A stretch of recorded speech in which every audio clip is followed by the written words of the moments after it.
Okay, so I got a question about what do you make on your books versus owning a heating and air conditioning business? Well,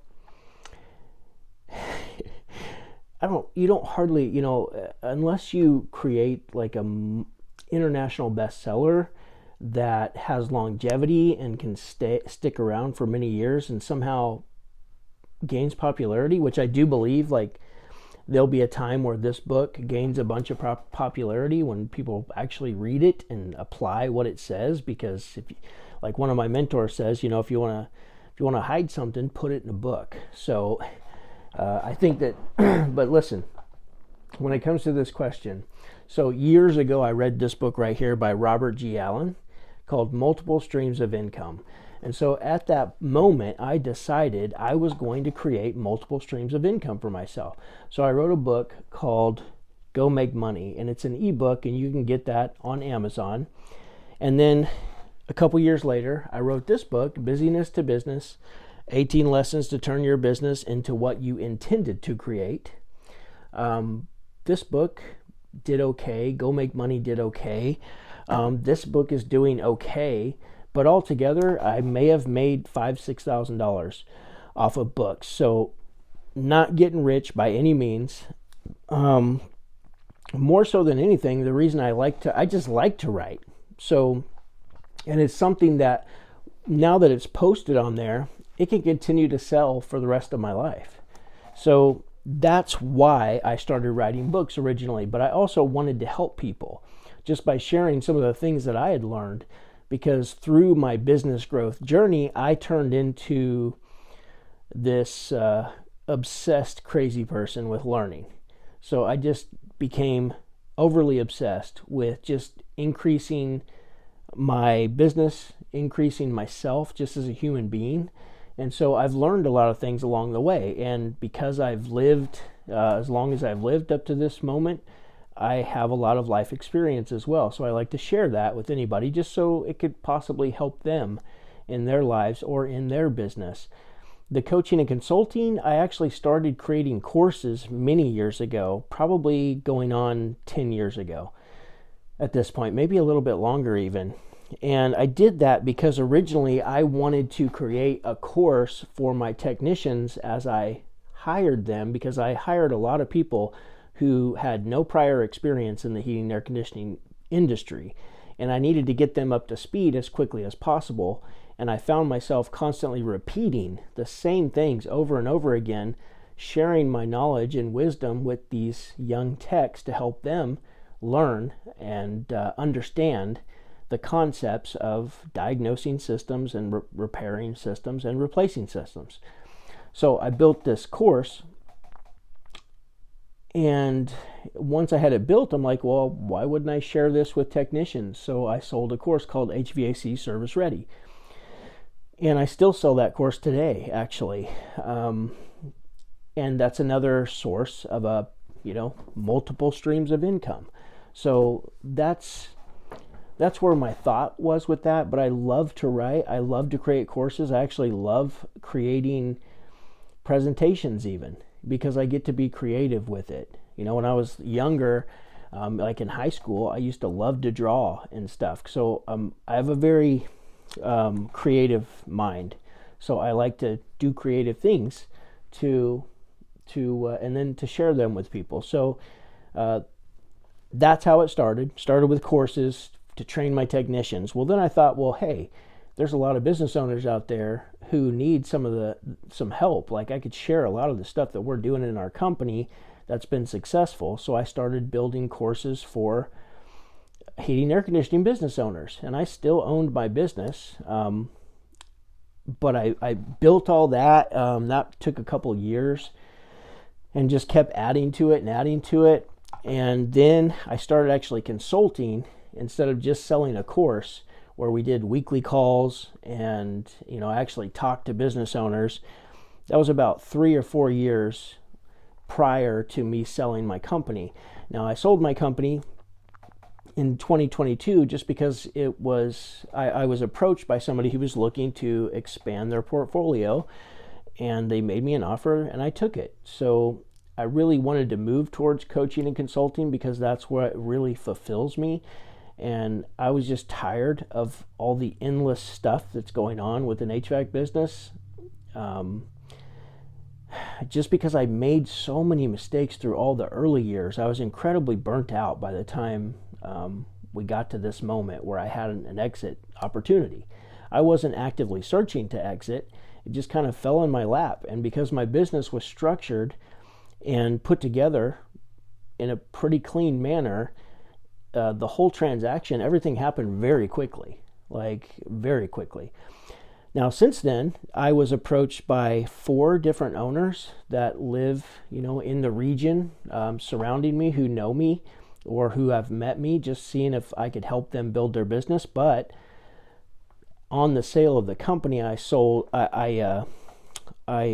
signed a no compete clause, which included consulting. So I didn't take them up on those offers, even though I'd love to help them, because I've got to wait for 5 years before I can do that. Or it's got to be 100 miles outside of where I live. And so because of that, that really is when we really started pushing the coaching and consulting. Now, we were doing it before just from some people who had followed me on YouTube, and I helped them grow their business. But past that is when we got really serious about the coaching and consulting. The profit margins are way better in coaching and consulting. As you can imagine, like, I don't have to pay 25-30% of my wages to be able to produce content or to be able to meet with somebody on Zoom. Like, I think I pay, I don't know what Zoom charges, $30 a month or something, to do something online. So the overhead cost is very low. And so the profit margins are very high. It's not like when you, with a heating and air business, where 25-30% of your profits, not profits, but your income is going to pay for the product that you sold to the customer. So of course the profit margins are a lot higher in this, but that's not why we do it. We do it because we are high performing people. Like, we're constantly trying to upgrade ourselves, even if it's just 1% per day, just trying to be better human beings, trying to help other people grow their business and make their businesses better. We show them how to build it and turn it into an asset that's actually worth something. A lot of business owners, when they're ready to exit, they find out that their business just isn't worth anything, or it might be worth, a customer list and a phone number, and you're just not going to get that much money for that. But if you build an actual viable business that can operate without you, it's worth a lot more money. And so we help people get to that point to do that, if that's what they want to do. We also just help people who love to run service calls just earn more money and create more sales. So it really just depends on what your vision of your business, what you want that to be. And then we'll just start taking steps towards that. But yeah, it's not necessarily about the money. We do want to make some money because we trade a lot of our time. But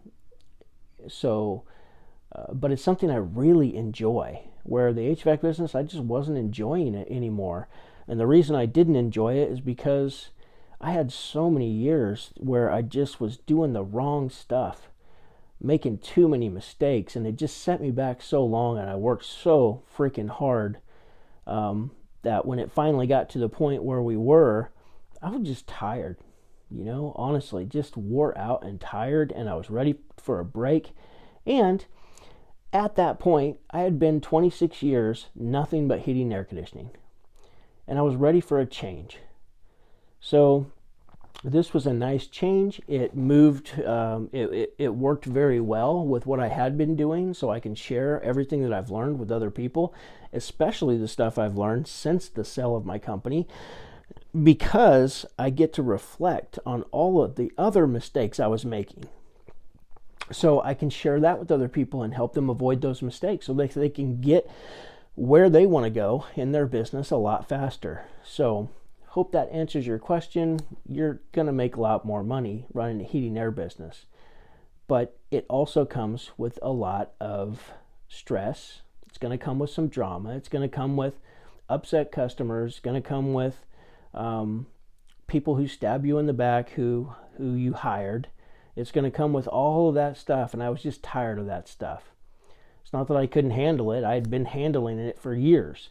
I was just tired of handling it, and I didn't want to handle it anymore. And an opportunity dropped in my lap, and I took it. So I think most people who did what I did, made all those mistakes, would probably do the same thing. So yeah, this is not like, I understand where people are going when you maybe ask that question, whatever your name was on that last video about, do you make more money on the consulting and coaching and your books versus heating and air? I understand where you're probably coming from. It's probably not a good place. It's probably kind of a shot at me, but dude, come on.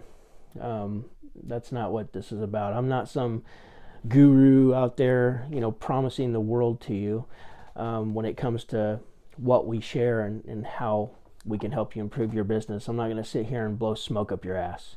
So, but the reality is you can grow a very nice, healthy business when you implement the right things, the right strategies, and you hold people accountable and all the stuff that comes with that. But honor the struggle. I can promise you one thing: it's going to be a struggle. It's not going to be easy, because nothing in life worth building, nothing in life worth having, is easy. Otherwise, everybody would have it, and there would be no value in it. So, anyhow, hope this helps. Go make money. Boom.